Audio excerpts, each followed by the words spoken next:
some of the creation narratives that are in the end of chapter 1. And this is just to summarize. Remember that when it comes to creation narratives versus science, okay, creation narratives, and it doesn't matter. Once again, I'm going to assume that most of you are from a either Judeo-Christian or Muslim background, okay? But it doesn't matter where the story comes from, whether it's African or Asian or Chinese or South American or whatever. They all have certain things in common. Number one, they always give either a date or a specific length of time when the creation happened. All right. For those of you that are either Jewish or Christian, how long did it take for the universe to form? Yeah, technically 6. On the 7th, God took a nap. All right, but yes, 7 days. All right, boom, and suddenly, look out the windows too. All of this was here. Okay. I've studied a couple of these, and most of them, like the oldest narrative, gives the age of the Earth, and by extension the universe, only a few thousands of years. I think the oldest I've seen is like 10,000, but most of them hover around the 7,000 year mark. Okay, so everything you see around you has only been around for 7,000 years, according to these creation stories. Okay, and then finally, the last thing that most of them share in common is that when humans appeared, no, I'm snapping so that Evan is fully formed. Okay? Yeah. All right, so I can't snap. All right, so as opposed to science, and we're not going to dwell too much on this, yes, we estimate that the Earth is several millions of years old, into the hundreds of millions, actually, and the universe in and of itself is at least, 4 or 5 billions of years old. Okay, and we see this by the evidence, of geology and astronomy and tectonic shift and X-rays and gamma rays and the galaxies expanding and all of this stuff. When it comes to creatures, us, and other things, okay, remember there is a process where changes happen over time. What do we call that process? Starts with an E. You can say it louder, don't just mouth it. Evolution, yes, nice hoodie, by the way. All right, yes, evolution, okay? Survival of the fittest, all right? If you're able to withstand the environmental changes, then your DNA gets passed on, whereas the DNA of those that couldn't adapt, all right, it disappears, okay? Now, so, Mr. Sancho, so why are we even looking at these things? Okay, first off, let's take a step way back, all right? What was the original purpose of religion and worship? Okay, it was to explain, and let me open this one too, all right? It was to explain nature, things that we could not understand, okay? Why is it cold and snowy, and it's not the pretty fluffy snow, it's the wet, weird, mushy thing that's falling right now? Well, apparently Thor, or Captain Cold, I'm going to go with Captain Cold, is really angry, and so he's blanketing the earth with snow, obviously, okay? And it's like, okay, yeah, that makes sense. So how do we get it to stop? Well, we probably have to do like a couple dances and then like make a sacrifice to Captain Cold. Okay, let's go do that, and then let's throw a few prayers in, just to be sure. Okay, and of course they didn't understand that currently there's like a low pressure system bringing in moisture from the Atlantic, whereas the jet stream is kind of dipping in weird places, so we're getting air from the Arctic being pulled down, and when those two meet, boom, we're having an unstable, react, and so we're going to get all the, all the shit you can watch on TV weather, all right? They didn't understand that, okay? So to them, it's like, oh, God's sad, so it's raining because he's crying. All right? It's like, okay, so how do we make God happy? All right? Ooh, I know, a festival where we dress up in different costumes. All right? Okay, let's go do that. All right? And basically that's how religion starts. That's how different worship starts. Okay? Now, there's two words that we need to get out of the way. Okay? The P word, polytheism. Does anyone know what polytheism means? More than one God. Okay? And so the opposite of that is monotheism, which is what? One God. You only believe in one God. Okay? Please, please, please remember that for thousands and thousands of years, most of humanity was polytheistic. Okay? Humanity believed in a multitude of gods. The sun god, the sky god, the tree god, the air god, the water god, the earth god, the whatever. And these gods were both male and female and had different attributes and were either credited or blamed for different things that may have happened. Okay? It isn't until we get to the early Hebrews that we actually see a monotheistic book.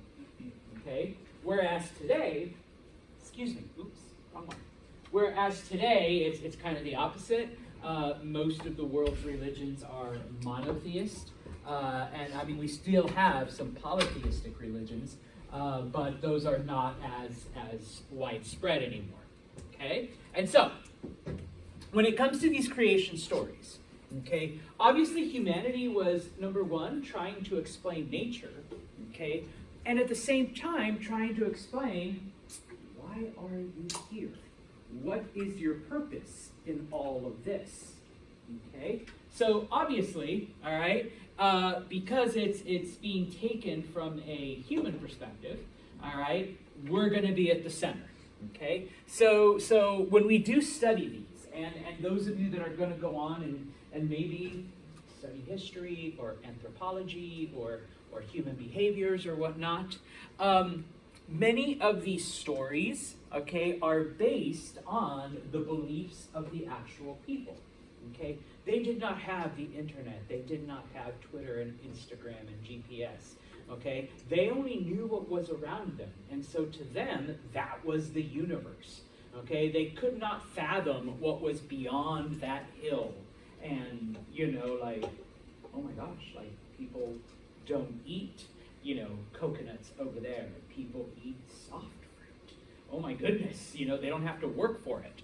Okay. When we talk about these creation narratives and when we study them, we do it to understand the culture, okay, that wrote them, all right? We're not actually trying to prove, oh yeah, it was only 6 days, okay? No, that's not what we're doing. We're trying to understand, okay, what was important to these people? What did they truly believe in? What did they see in the world around them that made them think that humans were made out of corn? Okay? When people are like, oh, Santo's that stupid, I'm like, well then what is even more logical about we're just made out of dirt? Okay, which if you read the Old Testament, from the dust you are, from the dust you shall go back. Okay, I mean, I'd rather be made of corn, at least I'm yummy, than, out of dirt. Dirt's gross. Okay, so yeah, okay. So in this case, when we read these, what do they tell us about the society that came up with these narratives? Okay, so we're going to look at the ones that are in the back of the book, and if you recall, your assignment is to pick 2 of them, okay, and how are they the same, and what are the big differences? Okay, so the first one is an Indian narrative, okay, and it's called the Sacrifice of Purusha. All right, now Indian society has always been polytheistic, still is today. Okay, they believe in many gods. Okay, so I guess I should start. Once upon a time, one of the gods, whose name was Purusha, okay, Purusha had like 1,000 heads and was really, really big, and different body parts extended into different parts of the universe. Okay, Purusha was the god of immortality. Purusha was also responsible for various foods growing. Okay, one day, okay, and of course, I'm sorry, some of the other details. Only a quarter of Purusha existed on Earth, while the rest of Purusha existed in the heavens. Okay, now some people are like, Santos, this doesn't make sense. All right, well, you know, I'll share quite a bit of my own personal stuff. My dad's cousin was a nun, all right, a Catholic nun. So obviously I have this weird attitude towards nuns because she was, pardon my Spanish, she was kind of a bitch. All right, sorry, and no offense if you guys love nun, like, oh, Sister Mary Catherine was the best. Well, my dad's cousin was not the best, okay? She would tell me, oh, no, see, God is so big that he covers the universe, but he's so small that he fits in your heart, okay? Shit like that, all right? When people say, that doesn't make sense, how can a quarter of them be on earth and like the rest of them in heaven? All right, same way that, you know, God is in everywhere and then he's also in your heart, all right? So it's one of those things, okay? Now, what happens is Purusha is basically the odd person, the odd god out. Purusha is sacrificed by the other gods. They cut him up into little pieces, all right? Remember, 1,000 heads, 1,000 limbs, all right? There's quite a bit to go around. And they begin kind of tossing those parts into different parts of the universe, and, okay, different things grow out of these leftover Purusha parts, okay? All of the animals, specifically horses, cows, goats, and sheep, come from Purusha. They're like the leftover pieces after they cut Purusha up into little pieces, okay? Now, we are going to study this when we study India. But Indian society is stratified, is you know, you're in a certain class, and that is where you're born and where you die, and the only way to move from one class to the next is to reincarnate, okay? Like I said, I will get more into this, I think it's chapter 3, all right? So just kind of hold off, all right? But for our narrative, the mouth of Purusha, and this is actually one illustration of Purusha, the mouth of Purusha became the Brahmin. The Brahmin is the priest and the upper classes. Okay, so the mouth becomes the upper class. The arms became the Rajanaya, which are, and depending on which translation you read, this calls them the Kshatriyas, okay, which are the arms, which are basically the warrior class, the administrators, okay.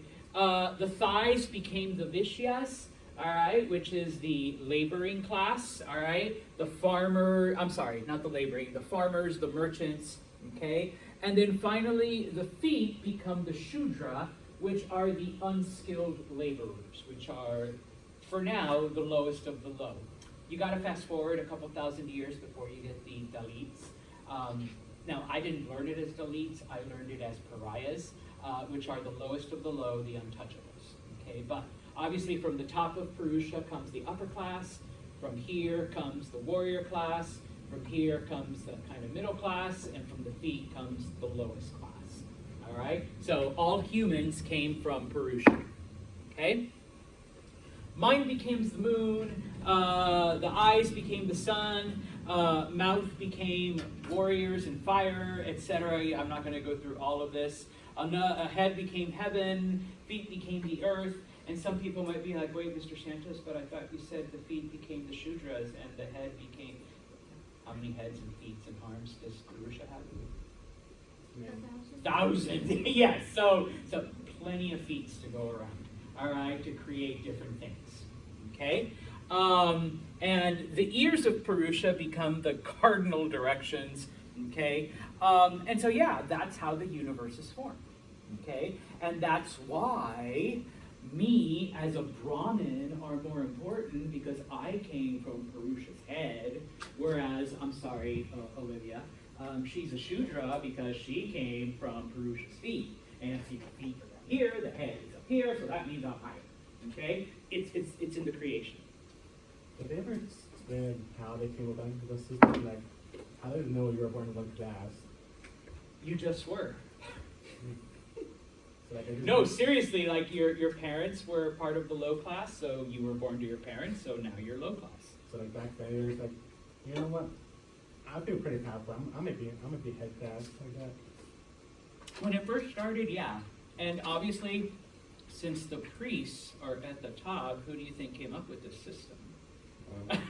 Yeah, okay? Because remember, we're using these stories to explain the natural order of things. And so, yeah, of course you're going to be on top, okay?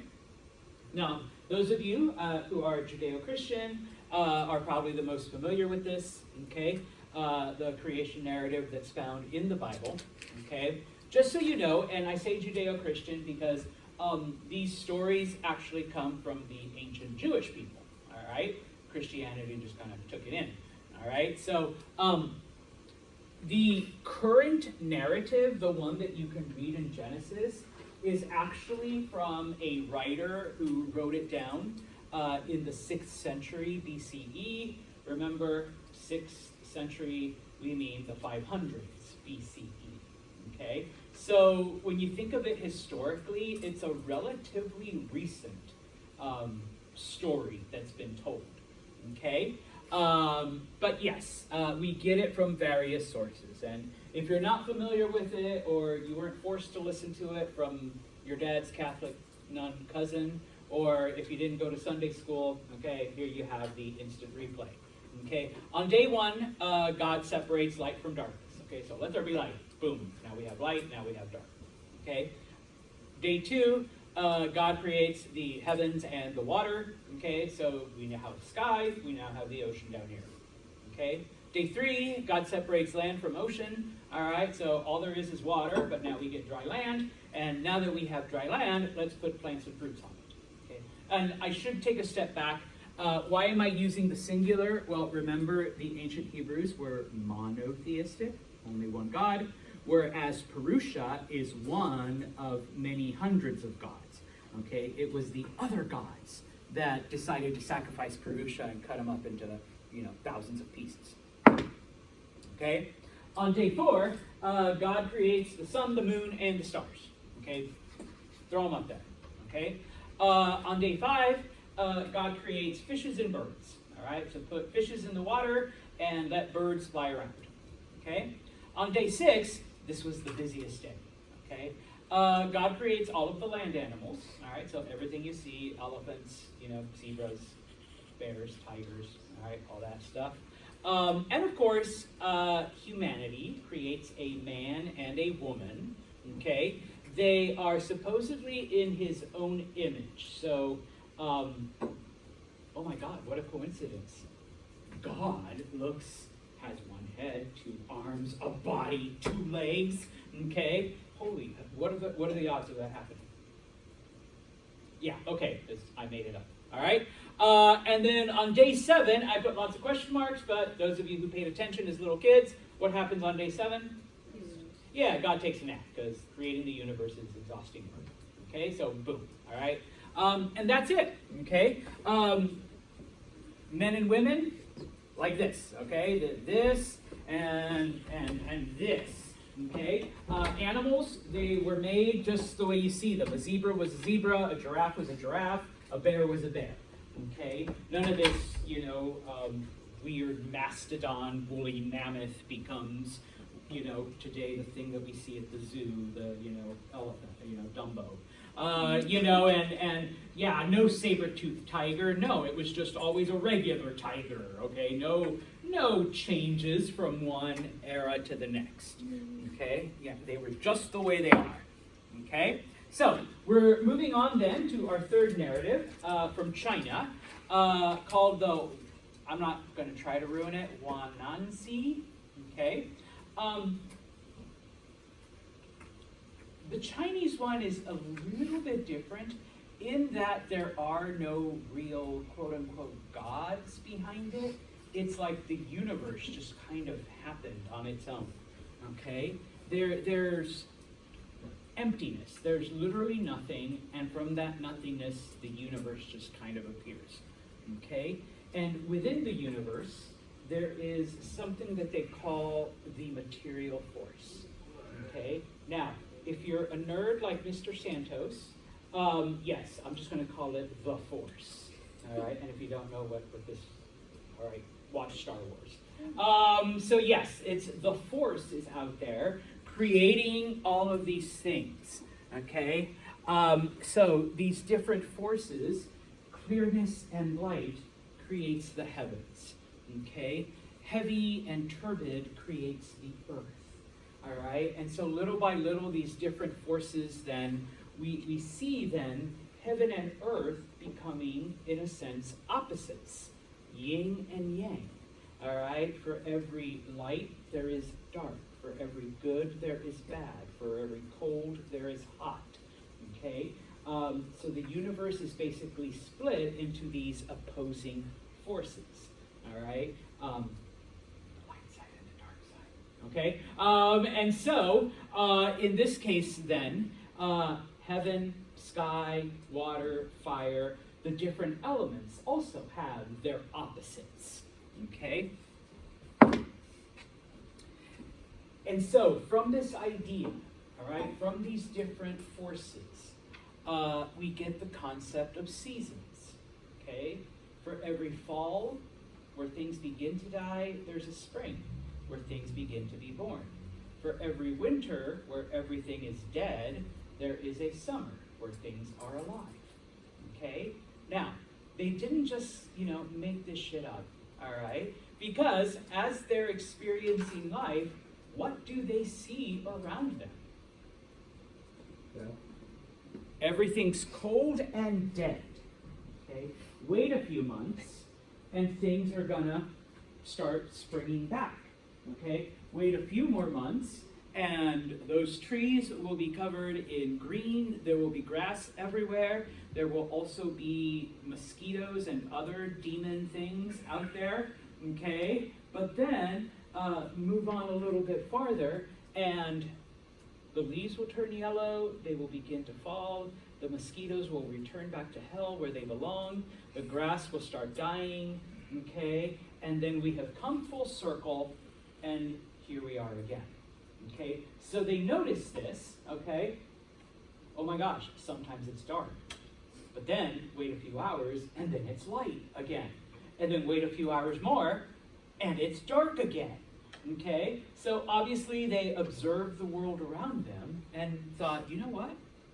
For everything there's an opposite. There's like two forces at play.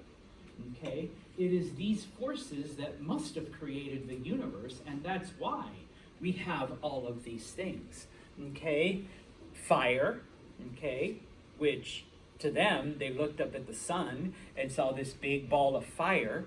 What is the opposite of fire? Water. Okay, you throw water and it goes away. Okay, and yes, the sun is out during the day, and then at night it's the moon. So the moon is the opposite of the sun.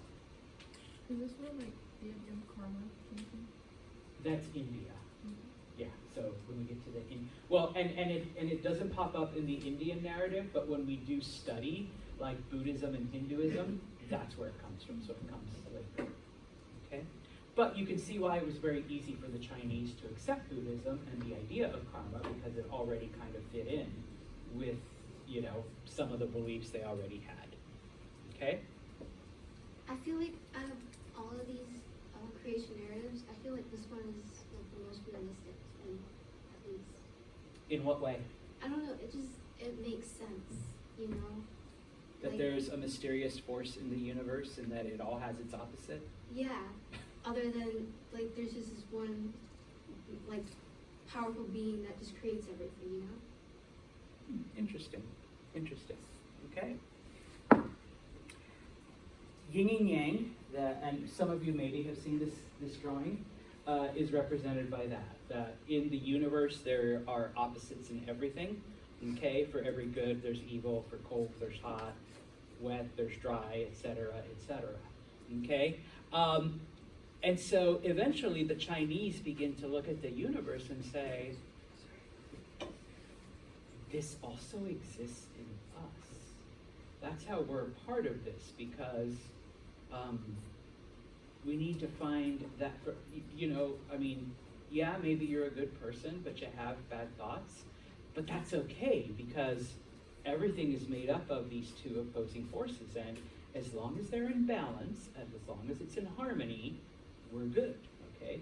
If you let too much good, or if you let too much evil, or too much light, or too much dark, or, and of course they could see it in the world around them. If winter decides to last 6 months, okay, what's that going to do to, nature? If fall lasts for 6, which I would love, because it's pumpkin and apples and leaves and hair. If it lasted for 8 months, okay, yeah, that wouldn't be good either. So everything has its balance, okay? All right. And of course, when you bring heaven and earth together, okay? Let me go back. It becomes the great oneness. Heaven, earth. Okay? You can't have one without the other. All right? You need them both. Good, evil, light, dark. Okay? And of course, all creatures, including humans, come from this great oneness. Okay? And yeah, because we were created by this cosmic force, and this is one of the things that the ancient Chinese believed, when you die, you just become part of the cosmic force again. You literally came from nothing, so you go to nothing, right? So, yeah. That's beautiful. I think so, okay? And this is just Mr. Santos now philosophizing, okay? Makes you appreciate life a lot more because each moment is unique in its own way. No offense if you believe in an afterlife, but if you're like, oh, well, in heaven, I'm gonna have all this shit. Well then, who cares about earth? But honestly, if it's like, okay, if I return to the great beyond, to the great nothingness, then I better damn well appreciate, all of the little moments I have now. All right? So, I'm done philosophizing. Okay. Looking then at the Maya narrative, which came from a text called the Popol Vuh. Okay? The Maya were also polytheistic. Okay? So, many gods. Okay? And in this case, we have 2 gods, Tepeu and Gukumats. Okay? They get together and they go, yo, T, you want to create people? And they're like, yeah, let's create people. I mean, it's kind of boring just being a god with other gods and having nothing else to do. All right? So they call all of the gods together. They have this huge council of gods. Okay? In addition to the gods, they also invite the sun, the stars, and the moon. Okay? Because they're their own godlike personage. And so they come down and they sit in this council. Okay? And they're discussing, how to make humans, how are we going to do it, what's the formula, what's the purpose, do we want 20 legs or, whatever. And of course, the animals show up and they have their own opinion as to, humanity. And they bring with them both white and yellow corn. Okay? And so the gods decide this is the material that we're going to create people out of. We're going to create them out of corn. Okay? So they form bodies, okay? And corn is part of the blood of the humans. They grind up some other corn and make it into drink, and when it stiffens, this becomes human muscles, okay? And of course, the various cornmeal, they shape it into things, and these become our bodies, our arms, our legs, our everything. Okay, and I like to explain that, I think I was made out of yellow corn, and no offense, you have less of a tan than I do. All right, white corn. All right, right here.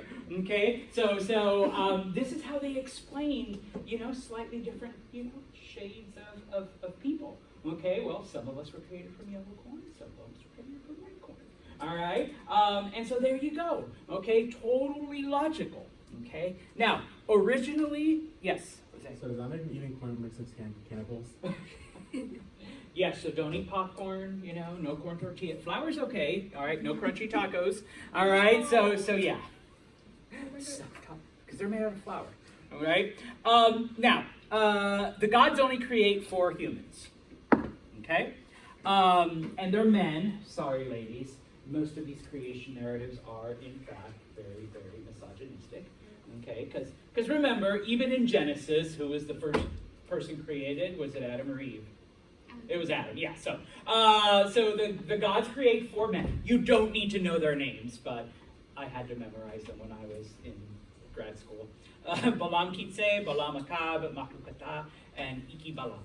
Okay? Yeah, I know. Say that real fast. That's what I'm naming my next son, Iki Balam. It's Mayan. Okay? It's my culture.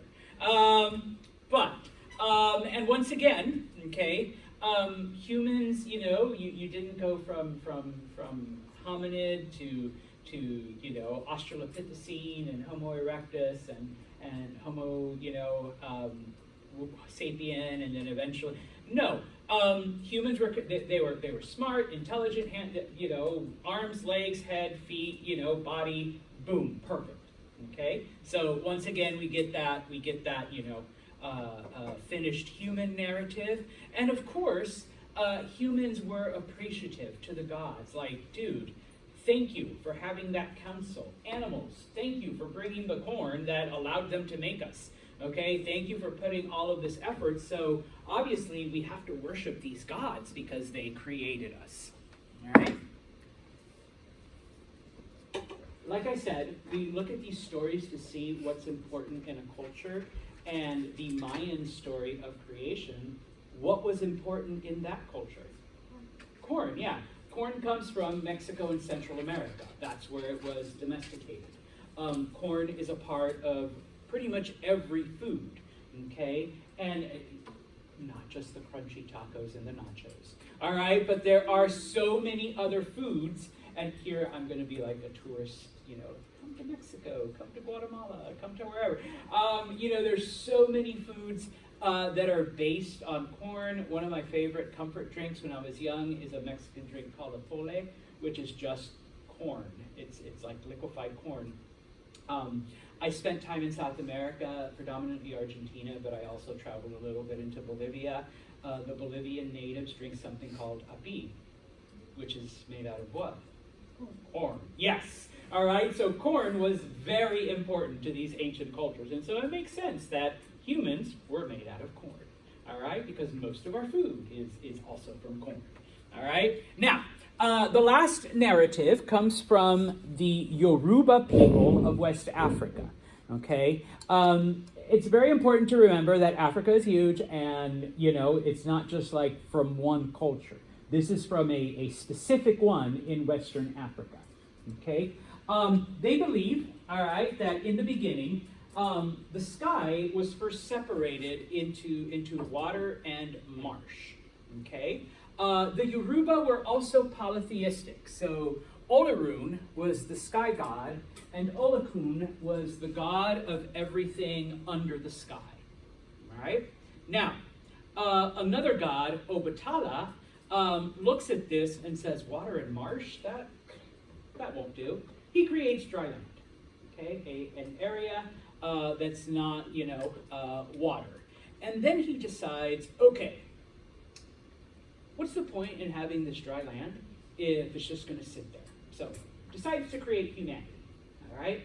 Here's the formula, according to the Yoruba, if you want to create humans. Number 1, you need a gold chain, okay? Number 2, you need a snail shell, and you need to fill it with sand, all right? Number 3, you need a white hen. It has to be a hen, no rooster, okay? A black cat, okay? And a palm nut, all right?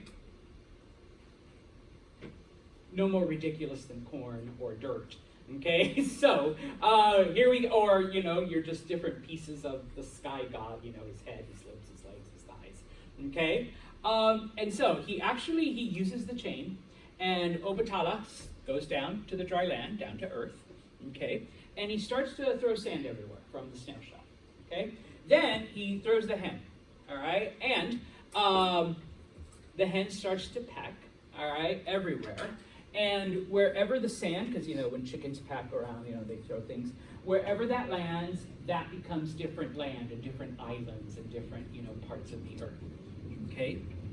I don't know. Seems just as logical as saying, let there be land, and then there it is. Just let a chicken do it. Okay? What comes next? All right? He digs a hole, and in this hole, Obatala puts in the palm nut, okay? And the palm nut grows into a tree, into a palm, and then that just grows and grows and grows and grows, okay? Explaining why this part of Africa has so many jungles, okay? Because Obatala planted a palm nut, and then the palm nut just grew everywhere, all right? It just grew out of control, okay? And so Obatala's sitting there, all right, and sitting there with his cat, okay? And he's like, okay, cat, we had our fun. Now I'm bored. What else? Okay? And so, he creates people, but he does it from sand and clay. Okay, so, all right, we're not made out of palm nuts. We're not made out of a chicken. We're not made out of sand. All right, well, kind of sand. All right, we're made out of mud and dirt. Okay, but creating humanity is exhausting. So Obatala takes a break, and during this break, he decides to drink. All right, you know, you throw back a couple beers after a long day's work, maybe a martini. I don't know. For me, it's a margarita. All right, I also love a good gin and tonic. All right, but you know, Obatala just doesn't know when to stop, so he keeps drinking and drinking and drinking. Okay, and then he goes, "I'm not drunk. All right, let's finish these people." All right, bullshit. Yeah, all right, that one down. And so this is used to explain why people aren't perfect. Yes, we were created by the gods, but we are created with imperfections. Are any of us perfect? No. And it kind of makes sense. So why are we imperfect? Well, because the God who created us was shit-faced when he made us. You know, and yeah, you know, like sometimes I would ask, you know, my dad's nun cousin, so if God is so good and so powerful and sees everything, why does, you know, bad shit happen? And of course, you know, you get all the weird different answers. And I don't know, if someone has given me this Yoruba bit, well, because the God who created humanity was drunk, and so he kind of messed up with each human. Like, all of us have our faults. All of us have, you know, this stuff that, you know, if Obatala had been sober, we probably, you know, wouldn't be as we are. Okay? And it's like, oh, so we can just blame Obatala then. It's Obatala's fault. Huh? You could blame him for being alcoholics. Yes, okay, there you go. All right. Now, another god, Olokun, floods the area, and the people, of course, are scared and they pray, and then eventually one of the other god, Eshu, says, well, if you want us to stop these floods, you're going to have to make sacrifices and do these chants and these dances and, you know, whatever. Okay, and so then another, and I don't expect you to remember all of the gods' names, don't worry, I don't. I remember Obatala, the drunk god, but other than that, no. Or Nunila then makes the water disappear.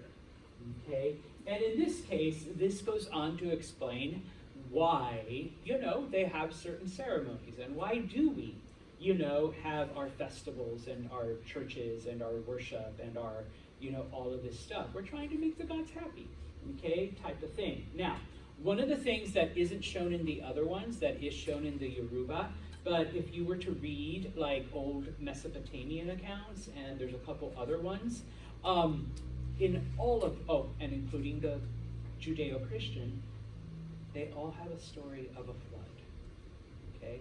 A lot of them do, not all, okay? The Maya one doesn't, okay? Neither does the Indian one, all right? But some of the other ones, and ones that we didn't look at, they all have a story of a flood, okay? So I've always found that curious as a historian, and as like looking at just, you know, different cultures and narratives and stories and whatnot, okay? So those are a summary of the 5 narratives, okay? So